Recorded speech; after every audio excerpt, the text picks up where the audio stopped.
Di dalam Islam, pencipta langit dan bumi itu mendengarkan bisikan hati.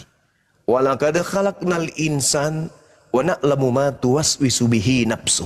Di Islam, ketika kemudian saya melakukan dosa, lalu kemudian saya beristighfar, dalam hati saya menyesal, ya Rabb, ampuni saya sudah melakukan kesalahan.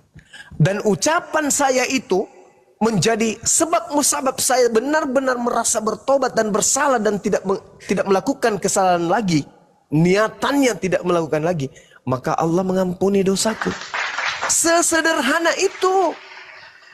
Tidak seperti yang Anda pahami. Tuhan kudu turun ke bumi apalah segala macam. Kok kayak Krishna? Tidak seperti itu. Tuhan mendengar doa dari surga. Pertobatan itu dilihat dari kita. Kristen ini kurang bertanggung jawab terhadap perilakunya. Kalau Islam sama ajaran Yahudi, sama ajaran Yesus, manusia akan dihukum, kata Yesus. Yohanes 5 nomor 29. Berdasarkan perbuatan masing-masing. Top jer. Kalau kalian kagak, kalian tuh kayak penjahat. Kalian itu kayak perampok. Kenapa saya katakan kayak penjahat? Tengoklah penjahat itu. Memiliki kemudian sekutu-sekutu. Banyak kemudian murid-murid anggota-anggota yang menganakan pembunuhan, penyiksaan kemana-mana. Habis itu dia yang tertawa. Hahaha. Bos penjahat itu gitu. Bandar narkoba itu begitu. Dia yang tertawa, dia yang kaya raya. Orang-orang yang dibawa itu yang menjadi hancur. Ditangkaplah, dipenjara, bahkan dibunuh. Dia yang di rumah enak-enak tertawa. Itulah kalian. Bahkan kalian itu lebih parah daripada sekedar perampok. Kenapa? Yang kalian perbudak Tuhan kalian. Kalian kemudian memahami Tuhan kalian mati terkutuk demi nafsu kebinatangan kalian itu. Makanya Al-Quran mengatakan ulaika hum syarrul bariyah. Kalian itu lebih hina dari hewan. Masakan kamu yang bersihna, Tuhanmu yang harus menebusmu. Kalau dia mengatakan, ya aku ampuni, ya dosamu aku ampuni, itu gak masalah. Ini kudu harus turun ke bumi jadi makhluk terhina, jadi makhluk terkutuk.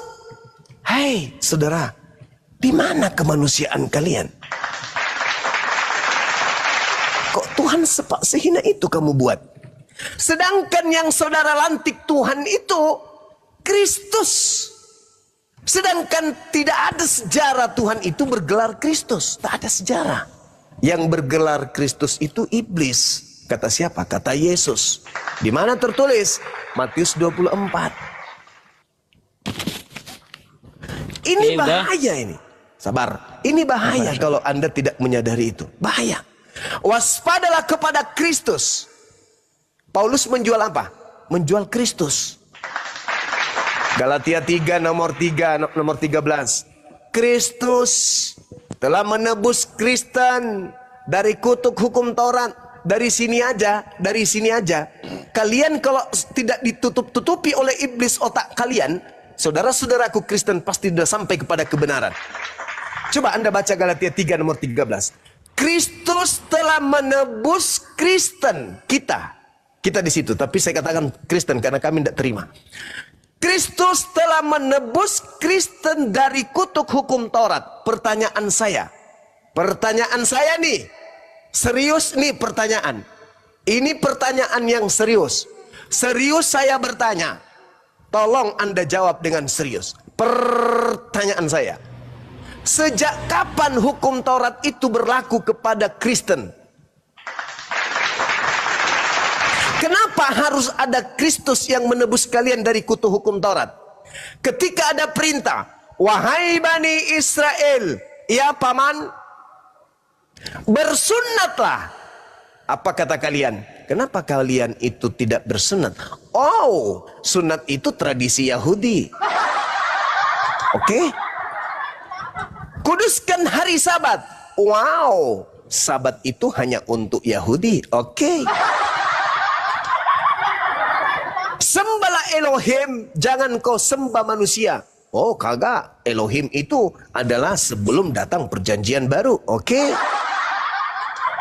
Kalau begitu, kesimpulan Anda berarti segala hukum, ketetapan, dan perintah ketentuan yang ada di dalam hukum Taurat itu milik kepunyaan Yahudi. Betul? Betul. Berarti kutuk terhadap Taurat, pelanggaran Taurat hanya berlaku kepada Yahudi. Contoh, ketika ada perintah, jangan engkau makan babi. Ini perintah kepada siapa anak-anak? Perintah kepada Yahudi. Ketika orang Kristen makan babi, berdosa enggak? Enggak. Kuduskan hari Sabat. Ini perintah untuk siapa? Yahudi. Ketika orang Kristen malah mengkuduskan Minggu, berdosa enggak? Enggak. Enggak. Sunatkan kulupmu. Ketika orang Kristen melanggar ini, berdosa enggak? Enggak. Kenapa? Karena perintah, tuntunan, dan ketentuan yang ada di dalam hukum Taurat itu hanya berlaku bagi Bani Israel. Lalu kenapa Kristus menebus Kristen dari kutuk hukum Taurat? Apa hubungannya? Dari sini saja kalau saudara Kristen tidak mengikuti setan, Kristen akan paham. Makanya Al-Quran menceritakan dengan jelas, wa may ya'ashu an zikri rahman nuqayyid lahu syaitanan fahuwa lahu qarin. Dan barang siapa yang berpaling dari pengajaran Allah, yaitu Al-Quran, maka Allah biarkan setan menyesatkannya, dan Allah biarkan setan menjadi teman karibnya. Wa innahum la yasuddunahum anis sabil wa yahsabuna annahum muhtadun. Dan sungguh iblis benar-benar menghalang-halangi mereka dari jalan yang benar, sedang mereka menyangka bahwa mereka mendapatkan petunjuk. Ini kata Quran. Andai saja kalian tidak menutup diri, kalian akan paham hukum Taurat itu hanya untuk Bani Israel. Ketika ada penebusan dari hukum Taurat, maka yang ditebus Bani Israel. Lalu kenapa Kristen? Apa hubungannya? Kristus telah menebus Kristen dari kutuk hukum Taurat. Loh, sejak kapan? Kan dalilnya gini. Ulangan 27 nomor 26. Apa bunyinya? Terkutuk.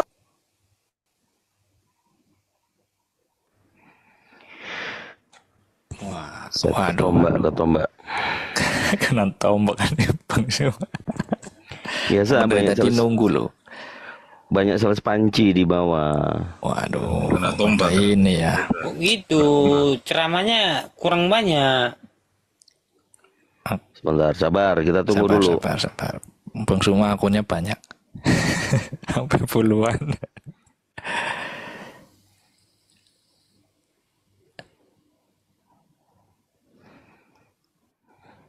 Bang Andi monitor Bang Andi. Saya ya, sabar. Tapi masih ada Bang Juma terbayang-bayang di sini, gimana itu caranya tuh? Masih kelihatan di saya. Di reset lagi. Diturunkan aja. Bagian diperbesar, daya bagian di. Oke, gua turunkan aja dulu. Nggak mau dia. Masih ada dia. Ganti mode. di moderator nggak ada, Bang Andi. Ciutkan. Diapain? Diciutkan. Oh, oke. Tunggu tuh ya. Coba ya. Oke, udah ada, aman, udah nggak ada. Naikkan lagi nanti. Siap. Oke, teman-teman, di tap layar. Saya juga kaget, kok ada peringatan di saya. Terus kemudian polo-polo semua yang ada di sini. Silakan, Bro Admin. Padahal nggak ada hujatan diatur ya. Nggak ada hujatan. Masih keben orang.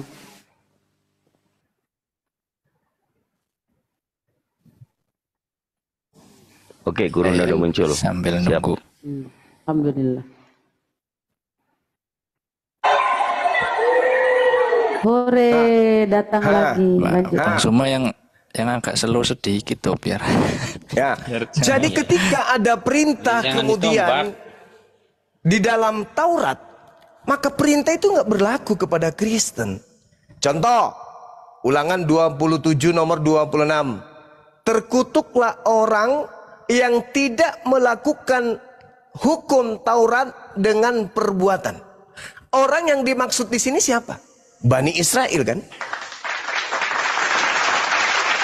Nah, artinya yang dikutuk ketika melanggar hukum Taurat ya Bani Israel. Orang Indonesia ketika ada perintah dalam hukum Taurat tidak dijalankan, tidak berdosa. Kenapa? Karena hukum itu datangnya hanya untuk Bani Israel. Tapi kenapa Kristen yang merasa? Kristus telah menebus Kristen dari kutuk hukum Taurat. Waduh, dengan jalan menjadi kutuk. Waduh, sebab ada tertulis, terkutuklah dia yang mati digantung di atas salib.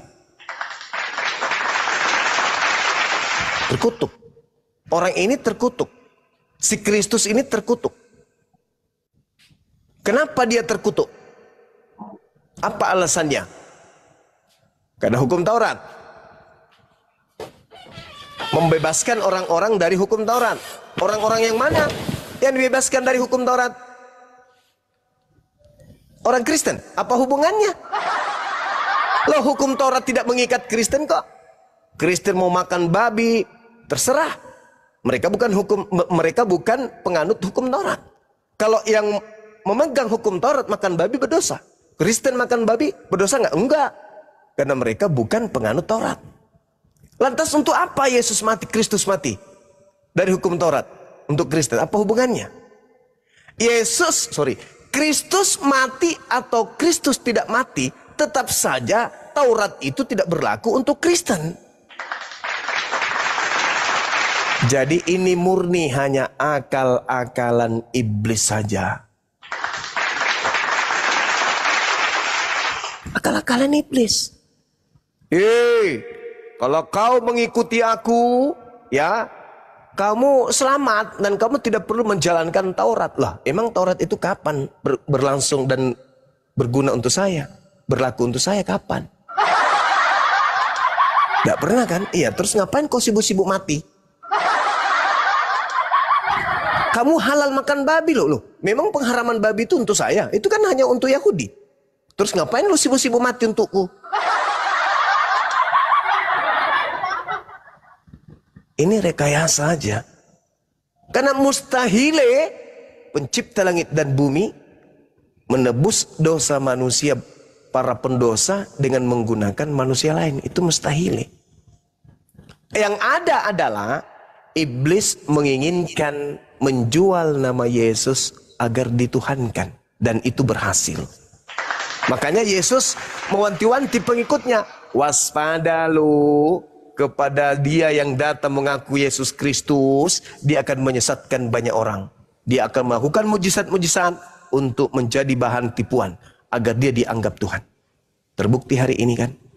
Kenapa Yesus dituhankan? Karena dia bangkit dari kubur.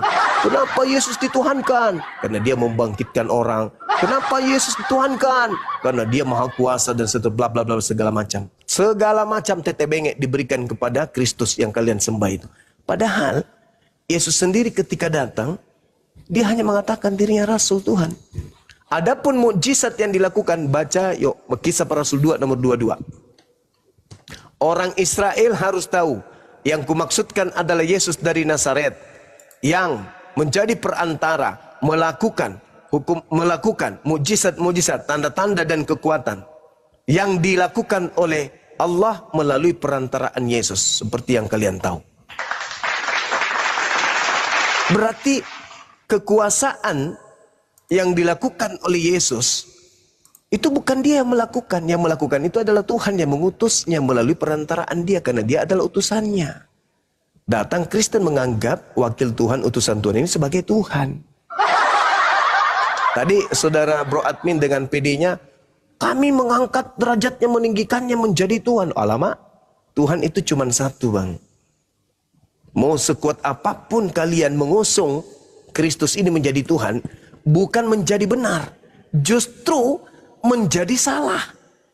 Karena Anda telah melantik makhluk terkutuk setara dengan yang maha suci lagi maha tinggi. Yang tepuk tangan siapa? Iblis. Iblis yang tepuk tangan ketika Anda melantiknya sehakikat, sepadan, setara dengan pencipta langit dan bumi. Silakan. Ya, Bang Suma. Ya, gini, kita kan orang Kristen, kitab sucinya yang dipakai kan memang perjanjian baru ya. Mungkin kalau kita menggunakan ukuran Al-Quran ya sudah pasti perjanjian baru ini salah kaprah. Kan begitu. Jadi ya kita harus mengikuti apa yang dikatakan dalam perjanjian baru. Konsepnya tentang penebusan dosa, Yesus menjadi terkutuk, itu memang apa ya, esensi atau inti ajaran yang benar-benar disampaikan, diberitakan melalui perjanjian baru. Dan cara orang Kristen menerima pemahaman ini ya sebenarnya sama dengan tadi analogi yang dibuat. Misalnya dosa ini adalah utang, atau mungkin misalnya saja, ini misalnya jenengan punya hutang, ada orang yang membantu jenengan melunasi hutang misalnya, otomatis saya menghormati orang yang membantu saya. Kan itu sudah manusiawi sekali ya, maksudnya mudah dipahami begitu. Yang hutang saja penghormatannya kita merasa benar-benar terbantu, tertolong. Apalagi ini konteksnya tentang kehidupan yang diberitakan melalui perjanjian baru. Sebagai orang Kristen mau nggak mau percaya apa yang ditulis di perjanjian baru. Sehingga ketika perjanjian baru memberitakan Yesus menjadi penebus untuk nyawa kita, yang seharusnya nyawa kita yang menjadi menerima akibatnya justru digantikan oleh Yesus. Makanya prinsipnya orang Kristen, karena kasih itu diberikan melalui anaknya, melalui Yesus, sehingga kita mengakui Yesus sebagai atau menghormati Yesus bahkan sampai penghormatan tertinggi. Itu sejalan dengan apa yang diperintahkan oleh Yesus sendiri. Misalnya nih di dalam Yohanes pasal 5 ayat 22. Bapa tidak menghakimi siapapun melainkan telah menyerahkan penghakiman itu seluruhnya kepada anak, supaya semua orang menghormati anak sama seperti mereka menghormati Bapa. Barang siapa tidak menghormati anak, ia juga tidak menghormati Bapa yang mengutus dia. Jadi penghormatan orang Kristen kepada Yesus sampai kepada penghormatan tertinggi. Orang Kristen atau entah Katolik atau apapun itu menghormati Bapa sebagai Tuhan Sang Pencipta. Begitu juga dengan Yesus, karena disuruh sama, menghormatinya dengan ukuran yang sama. Dan lebih lagi tentang ini ya, masalah penebusan. Jadi ada lagi hal-hal lain yang juga ikut andil dalam pengaruhnya kenapa orang Kristen benar-benar meninggikan Yesus. Dari segala macam klaim-klaimnya sampai kepada peristiwa perjamuan kudus, kan Yesus sendiri yang bilang di dalam Matius 26 itu, waktu perjamuan kudus secara simbolik dia mengangkat piala berisi anggur. Kemudian dia bilang, sebab inilah darahku, darah perjanjian yang ditumpahkan bagi banyak orang untuk pengampunan dosa. Jadi pengajaran pengampunan dosa betul sekali itu adalah pemberitaan yang ada di dalam perjanjian baru, dan itu adalah intisari dari pengajaran Alkitab. Dan bentuk atau wujud kita menerima pengajaran itu adalah mengikuti perintah Yesus sendiri. Misalnya dalam hal penghormatan tadi. Kemudian dalam hal yang lain, perintah baru tentang kasih. Kasihilah sesamamu seperti aku telah mengasihi kamu. Maksudnya seperti Yesus telah mengasihi dunia. Atau orang Kristen lah, anggaplah begitu. Jadi memang kita berangkat dari konsep yang diberitakan oleh Alkitab, sehingga kita merasa perlu dan layak menghormati Yesus sampai kepada penghormatan tertinggi sebagai Tuhan, terlepas dari dogmanya apa yang mau dipakai ya, entah Trinitas, Tritunggal begitu. Jadi memang berbeda antara Kristen dengan Islam. Dari sumbernya juga kan sudah berbeda. Dan itu saya rasa ya memang nggak bisa ini lagi ya, memang seperti itu. Mau dikatakan Yesus terkutuk betul.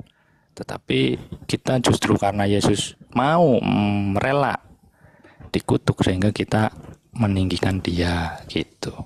Begitu saja, silakan Bang Cia. Oke, berarti kesimpulannya saudara Bro Admin ini menyembah makhluk terkutuk kan? Iya, kita meninggikan Yesus yang terkutuk. Oke, udah selesai. Silakan aja. Jadi kesimpulannya ya Kristen 2000 tahun menyembah makhluk terkutuk ini. Nah, sekarang kalau di Islam itu enggak seperti itu. Memang sumber kita berbeda memang. Kalau di Islam dosa.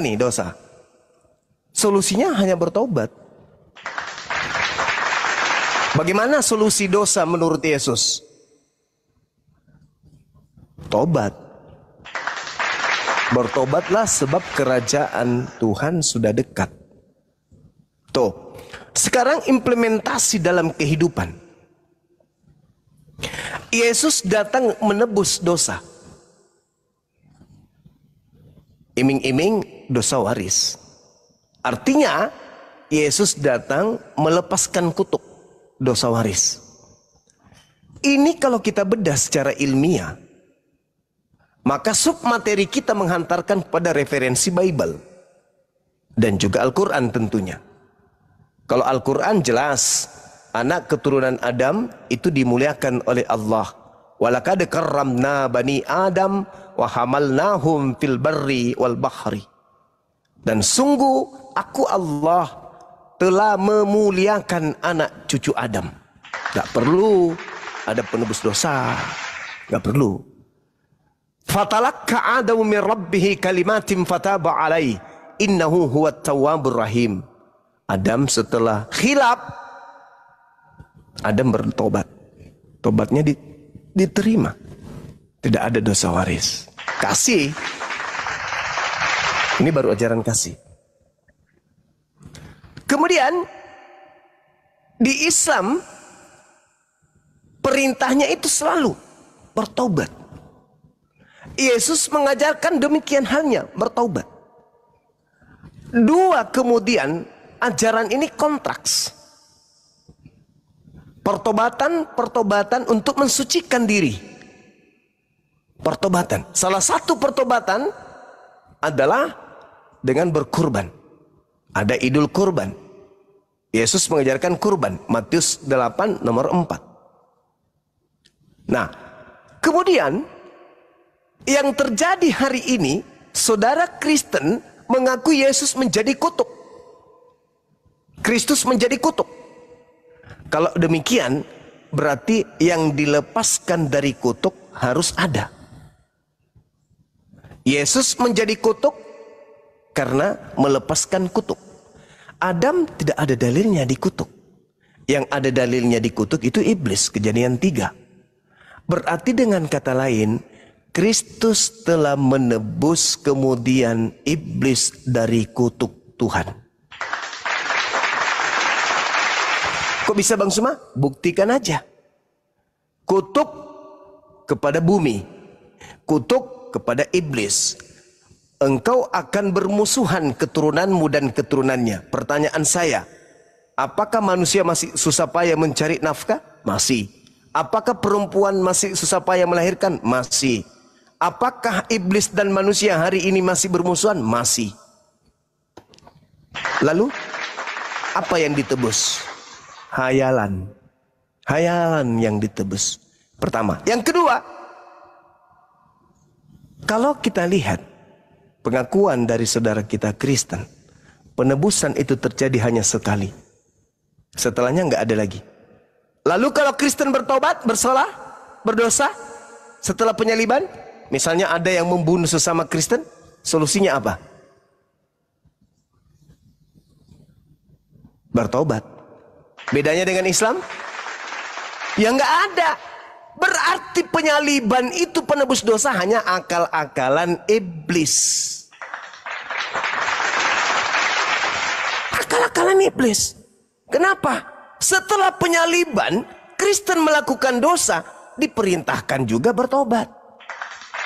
Harusnya kalau konsep pagan ini betul, begitu Yesus kemudian mati terkutuk di atas salib, maka manusia berubah menjadi robot. Tak ada lagi nafsu. Kenapa? Udah dicabut. Tidak tahu lagi baik dan buruk. Kenapa? Kembali kepada settingan awal. Ketika Adam di surga tidak tahu baik dan buruk.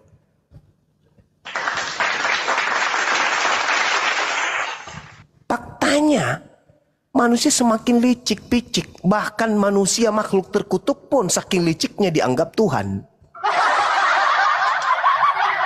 Coba, dari mana konsep ini muncul? Disalib demi dosa-dosa kita agar kutuk dosa waris hilang. Kalau kutuk dosa waris hilang, Roma 5 nomor 12 Anda coba baca dengan cermat. Oleh karena satu orang Adam menjalarkan dosa sampai ke bumi, ke anak keturunannya. Artinya ketika seibarat aliran listrik dosa itu, maka begitu Yesus disalibkan di atas, kemudian di atas salib, digantung di atas salib, maka seketika seluruh dunia mati PLN. Kenapa? Kutuk dicabut dari bumi. Kenapa bisa? Sang penebus kutuk sudah mati melepaskan nyawa dan juga dagingnya di atas salib. Faktanya, realnya, fenomena yang ada, justru yang paling banyak bermaksiat adalah Kristen. Penyakit AIDS itu pelopornya adalah negara-negara berpenduduk mayoritas Kristen. Coba, pelaku penyakit kelamin itu mayoritas Liteng. Narkobeng mayoritas penduduk Aliteng. Sesama negara Eliteng. Mana kutuk itu yang sudah ditebus? Mana?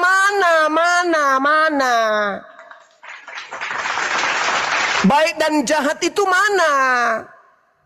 Tak ada. Ketika kemudian seorang membunuh sesamanya Kristen atau membunuh orang lain, berdosa enggak? Berdosa, Cak Ayu. Lalu solusinya, bangkitkan Yesus dari kubur, salib ulang. Gagal penyaliban. Kenapa? Anak Adam masih ketularan dosa, masih melakukan dosa, masih bermusuhan dengan iblis.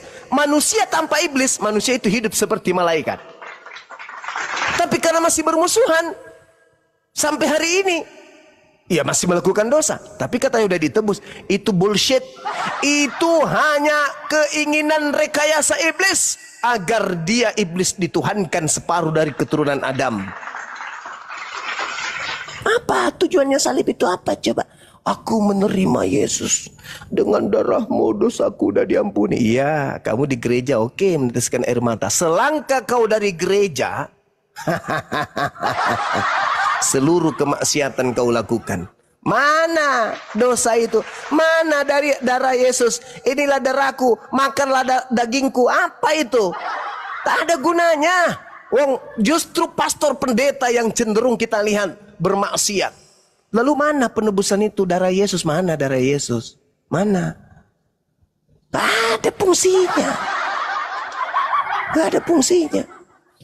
Kalau sabar, kalau kebenaran itu betul-betul ada, gereja tidak perlu ditutup toh. Buktinya yang dibuka hanya masjid. Orang dari Timur Leste singgah ke Makassar, mau ke gereja, mau berdoa di sana, gereja ditutup. Masuk ke pelatarannya ditanya, lu mau apa di sini? Lu mencuri ya? Ditanya, dicurigai. Mana keselamatan itu? Ke rumah ibadahnya aja susah. Kalau di masjid, jam berapapun kamu datang, hari apapun kau datang, dari kampung manapun engkau datang, dari ormas manapun engkau, selama engkau muslim, masjid semuanya adalah rumahmu. Itu baru ajaran keselamatan, membuka kepada semua orang untuk datang menghadap kepada Tuhannya. Gereja, manalah pagarnya tinggi-tinggi, pengamanannya sangat ketat. Masuk di sana kayak teroris kita. Coba, mana ajaran keselamatan? Yang ada ketakutan. Mana? Harusnya kalau konsep penebusan dosa itu betul, maka Kristen tidak perlu was-was, Kristen tidak usah takut. Kenapa? Saat tak ada lagi kesengsaraan, tidak ada lagi penyakit. Kenapa? Karena tanah tidak dikutuk lagi. Wanita-wanita melahirkan setiap hari kalau perlu 6-7 anaknya. Kenapa? Ya karena nggak ada lagi kesakitan. Tapi faktanya bullshit itu semua. Silakan.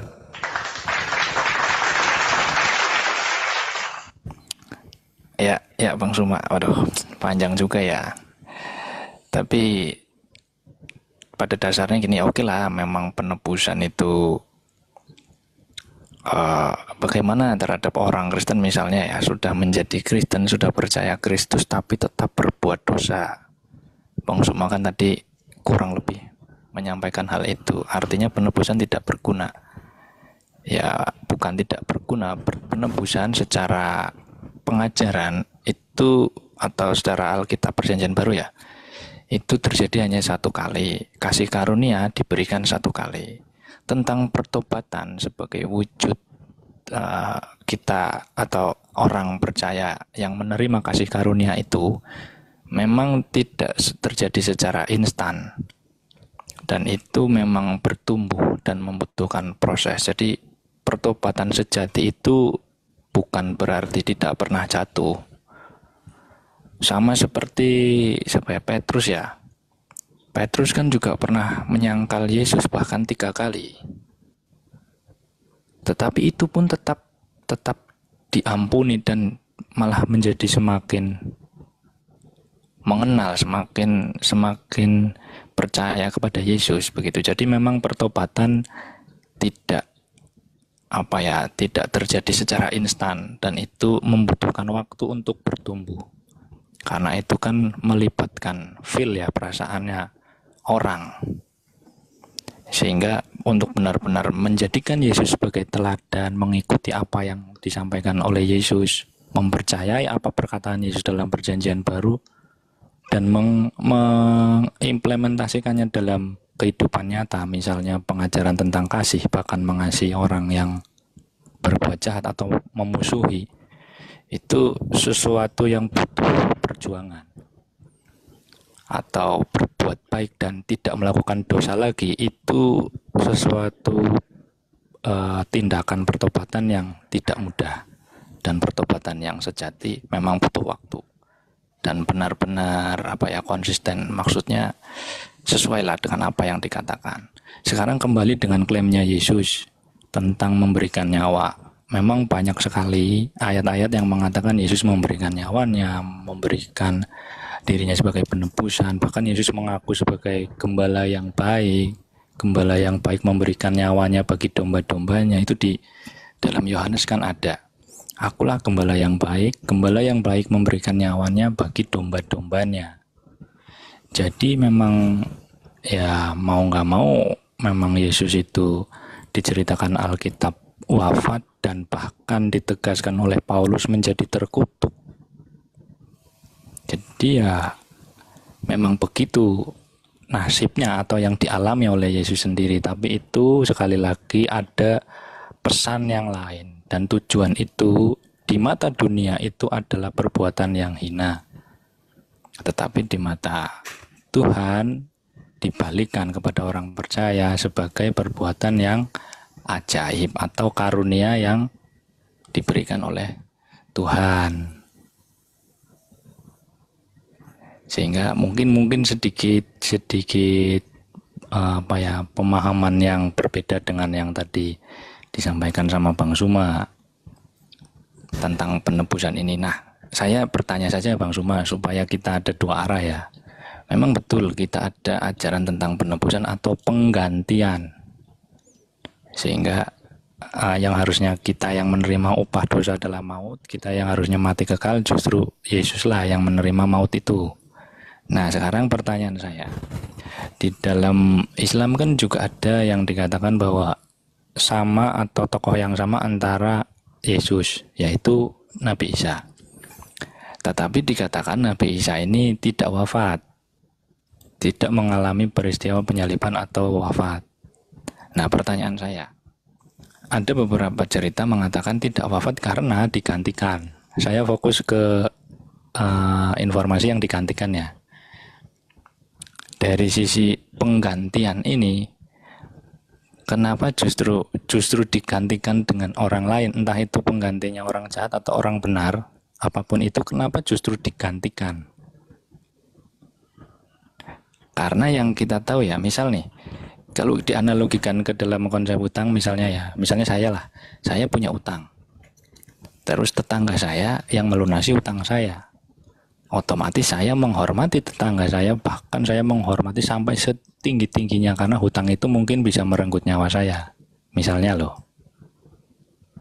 Tetapi justru yang membayar hutang ini ternyata digantikan dengan orang lain.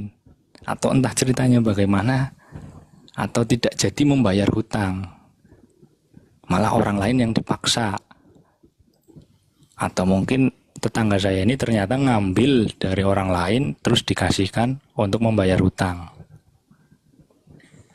Nah, kira-kira penjelasannya bagaimana kenapa justru malah orang lain yang dijadikan pengganti oleh Tuhan untuk menggantikan Nabi Isa? Silakan. Oke, baik.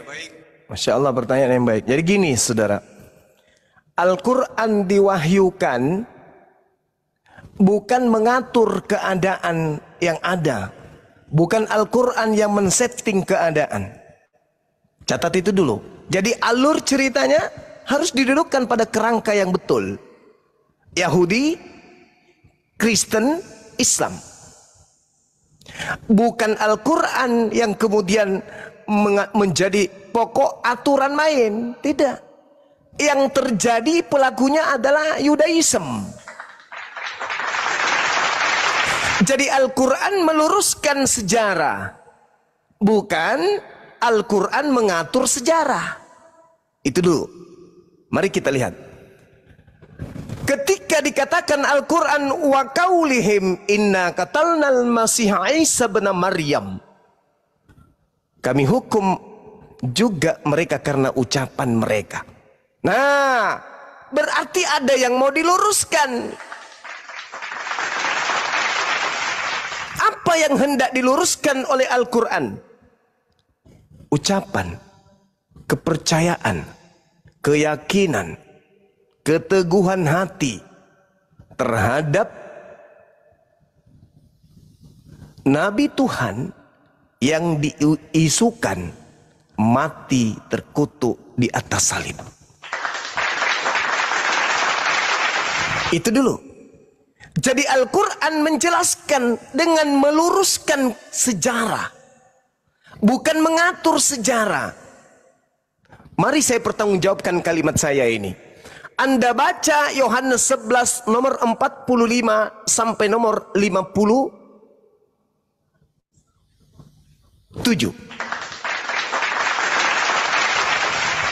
Kalau Anda melihat Yohanes 11 di sana 45, jelas sekali apa yang terjadi itu kebencian orang-orang Yahudi terhadap Yesus, bukan karena dosa. Saya ulang, penyaliban terjadi karena cemburu sosial politik orang Yahudi terhadap Yesus.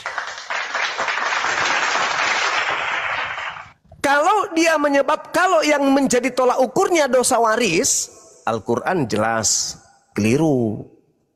Harus Yesus, karena dosa mau ditebus. Kalau itu yang mendasari kematian Yesus. Tapi bukan, kawan. Yang mendasari kematian, yang mendasari terjadinya penyaliban bukan dosa.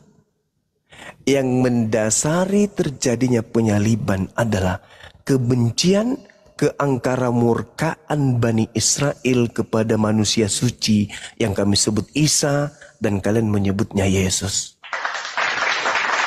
Banyak di antara orang Yahudi yang melawat Maria dan menyaksikan sendiri mukjizat-mukjizat yang dilakukan oleh Yesus. Ada yang pergi setelah itu kepada orang Farisi, menceritakan kepada orang Farisi apa yang Yesus telah perbuat berupa kesaktian, mujizat-mujizat. Lalu imam-imam kepala dan orang-orang Farisi tidak berhenti sampai situ. Mereka orang Farisi dan imam-imam ini memanggil pula mahkamah agama untuk berkumpul.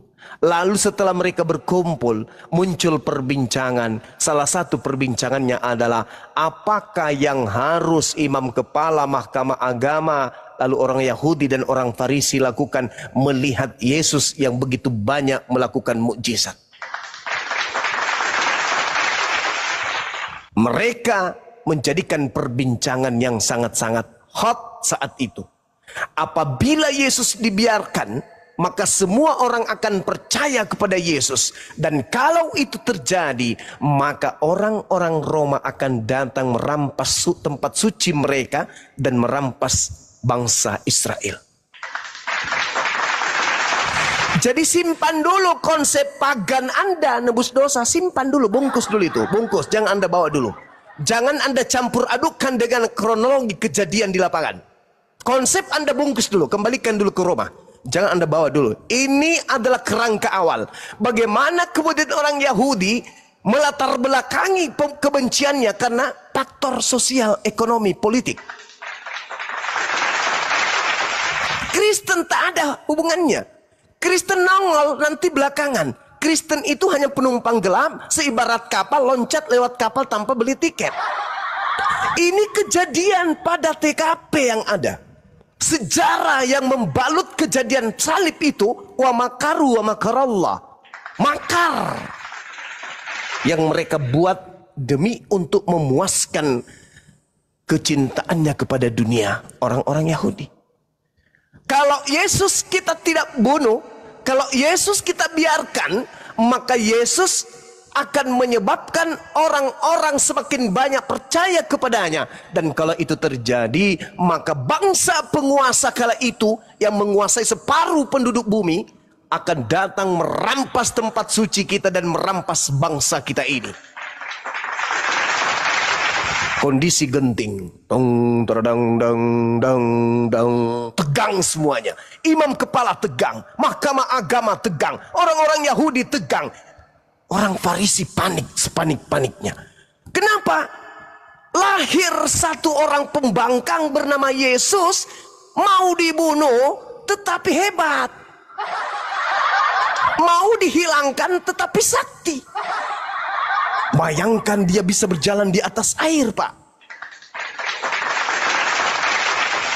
Dia bisa membangkitkan orang mati. Ini siapa orang ini? Kalau kita biarkan saja dia seperti ini, maka orang akan semakin percaya kepadanya. Semakin banyak orang percaya kepadanya, semakin berkurang orang bayar pajak. Semakin minim pajak upeti kepada Roma, maka Roma akan datang merampas negara kita ini. Apa yang harus kita lakukan? Maka berundinglah imam kepala, mahkamah agama, orang Farisi, orang Yahudi. Sayangnya pendeta pastor Keblamats tidak diundang untuk rapat pada saat itu. Pendeta pastor belum lahir. Pendeta pastor, para penikmat perpuluhan belum lahir. Orang-orang yang akan menjadi kemudian dasar pijakan penyaliban sebagai jualan nebus dosa untuk mengumpul perpuluhan itu belum lahir. Keturunan iblis belum keluar, kata Yesus. Maka apa yang dilakukan mereka? Mereka sepakat. Apa kata imam kepala? Hal itu dikatakannya bukan dari dirinya sendiri, tetapi sebagai imam besar pada tahun itu, Kayapas bernubuat. Kayapas bernubuat. Jadi kalau Kristen pingin kali ada nubuat untuk Yesus, jangan lari ke kitabnya Yahudi. Ambil aja kitab ente sendiri yang lolos kanon. Yohanes menuliskan imam kepala bernama Kayapas tahun itu juga bernubuat. Apa nubuatan Kayapas? Yesus harus mati untuk Bani Israel. Yesus tahun ini harus mati untuk bangsa Israel. Dan bukan untuk bangsa itu saja, tetapi juga untuk mengumpulkan dan mempersatukan anak-anak Israel yang bercerai-berai. Ada penebusan dosa? Ada? Yesus harus mati tahun ini juga untuk menebus dosa waris. Yesus harus mati tahun itu juga menjadi kutuk untuk dosa waris.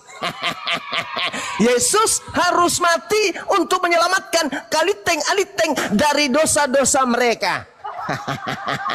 Itu tak ada Cahayu. Maka Al-Quran datang, wa kaulihim, kami hukum mereka dengan ucapan mereka yang salah konsep.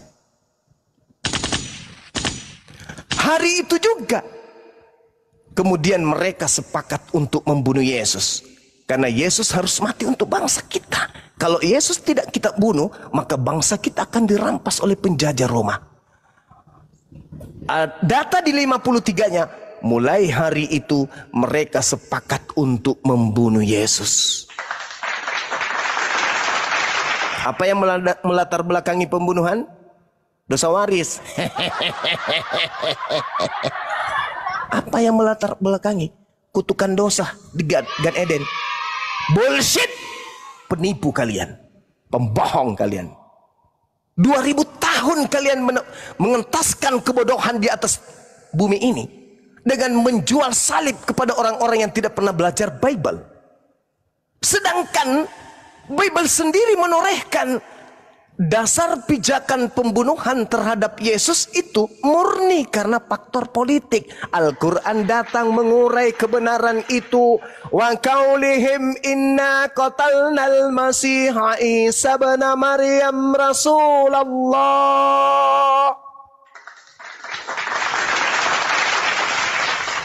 Aku hukum mereka karena ucapan mereka. Karena mereka mengatakan yang mereka bunuh itu adalah Nabi Isa alaihi salam. Apa yang melatar belakangi kemudian mereka ingin membunuh? Mereka mengatakan yang kami bunuh agar supaya bangsa Roma tidak merampas bangsa kami adalah Yesus. Yang kami bunuh supaya bangsa kami ini terbebas dari penjajahan Romawi adalah Yesus. Itu yang dijawab oleh Allah itu.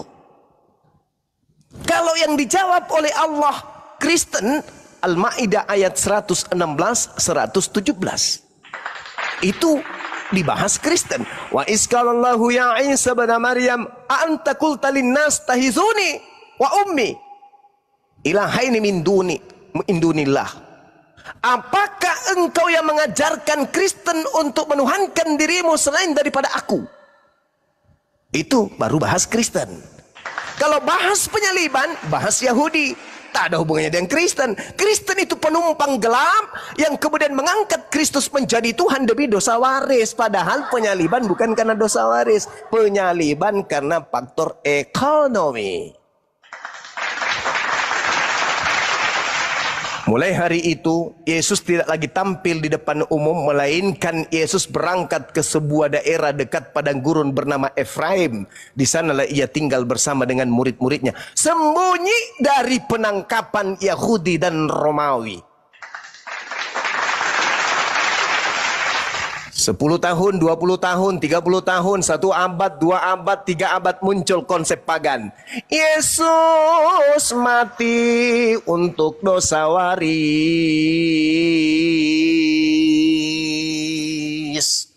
Naka-naka belam maka itu tak ada. Yesus ingin dibunuh karena faktor ekonomi, politik, Cahayu.